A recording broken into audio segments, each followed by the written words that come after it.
Kerja keras dan penuh perjuangan telah dilakukan oleh tim SAR gabungan selama operasi pencarian dan pertolongan korban ambruknya bangunan Ponpes Al-Khozini Buduran Sidoarjo.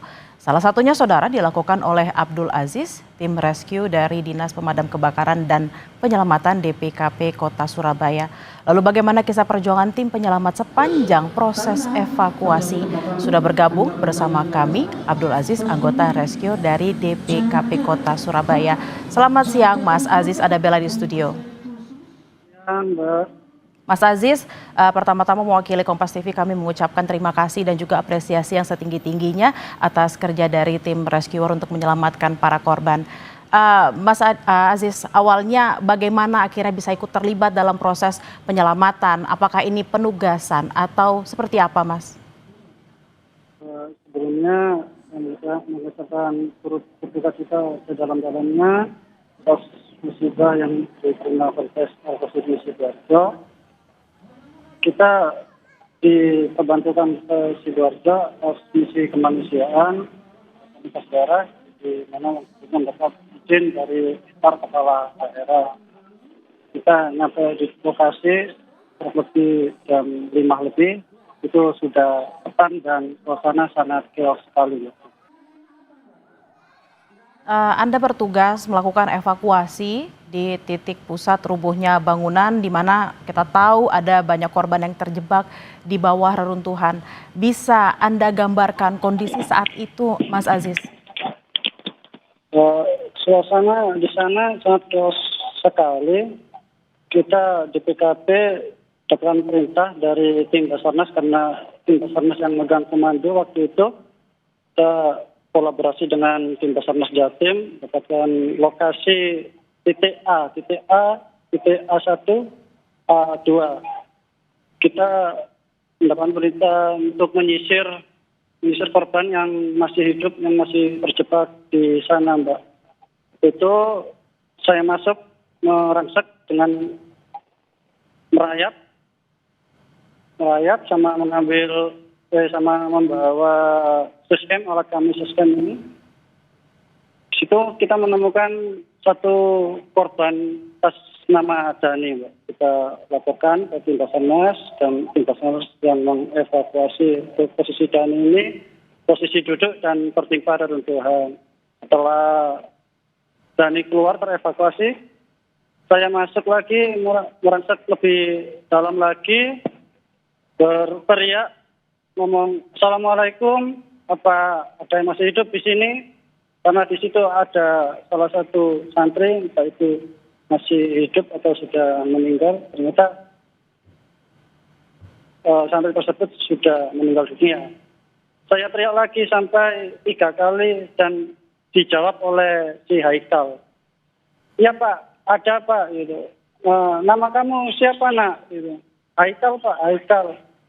Dari mana kamu? Dari Probolinggo. Umurmu berapa? 14 tahun.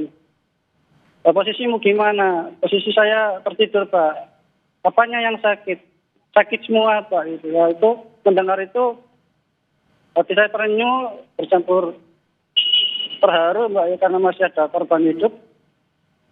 Terus saya tunggu nak ya, saya cari teman-temanmu yang masih hidup, yang masih selamat. Terus saya teriak lagi, ada yang jawab ini kurang lebih 6 meter atau 8 meter dalamannya dari lokasi saya.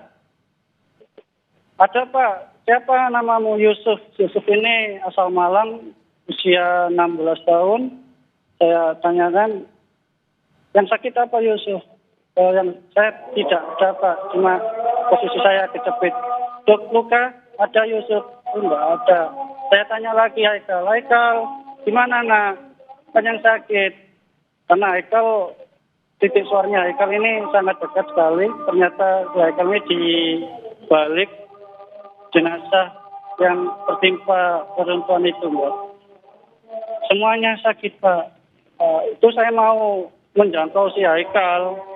Tidak bisa Mbak, karena space dari ubin ke atas reruntuhan itu hanya setinggi 30 cm, kepala saya tidak bisa masuk, saya itu hanya masuk miring saja. Dengan posisi miring, maksud saya mau menarik jenazah itu. Ternyata jenazah ini menopang reruntuhan dan menyelamatkan Haikal. Tak lama Pak Munir selaku danru saya mengontak saya lewat HT, gimana sih perkembangan di dalam, apakah ada korban? Ada. Untuk yang terdekat si Haikal, yang jauh Yusuf.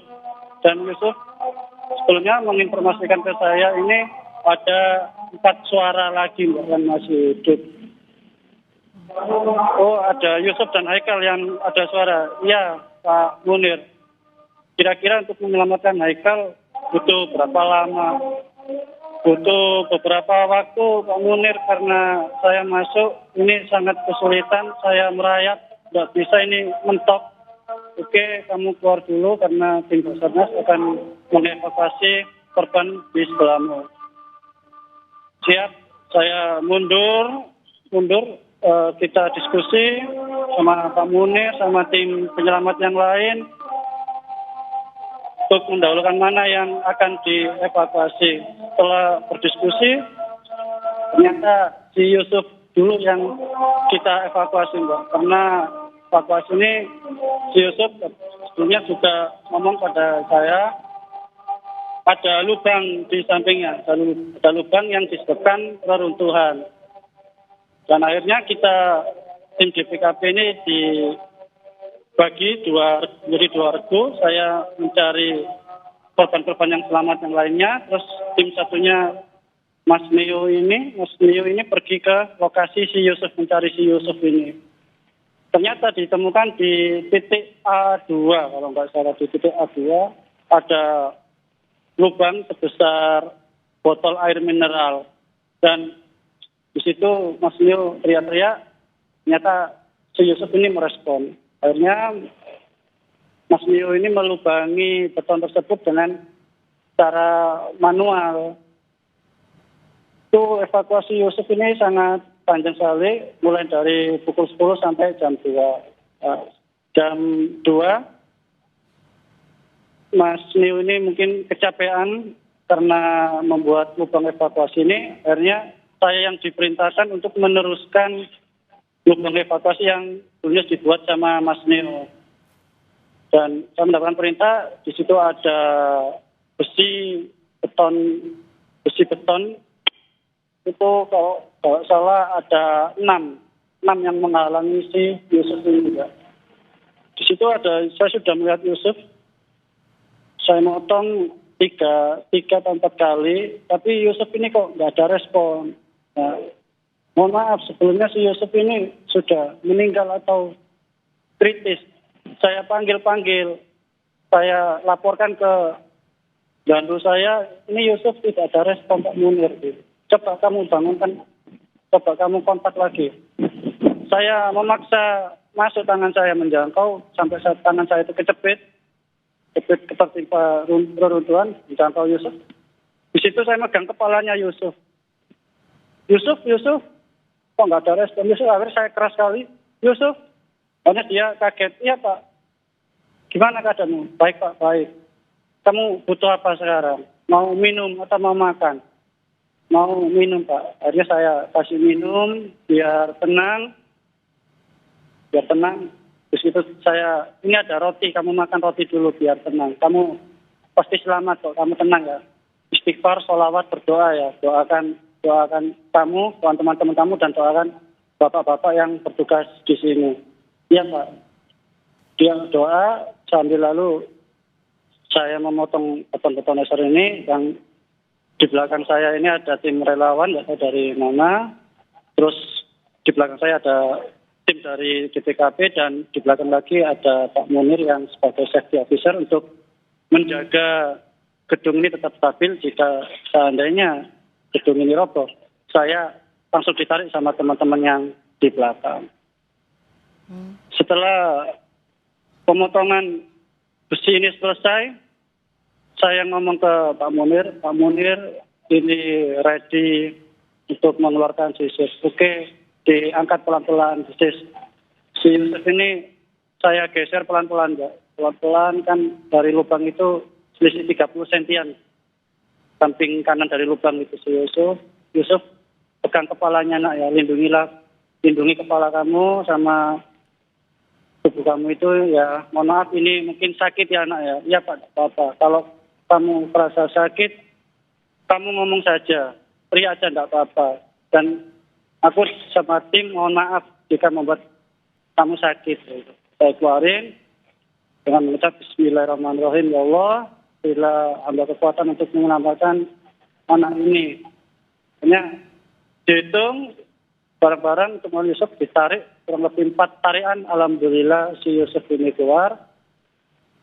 Si Yusuf ini keluar sudah dievakuasi. Saya kembali lagi ke titik Haikal untuk menjangkau Haikal.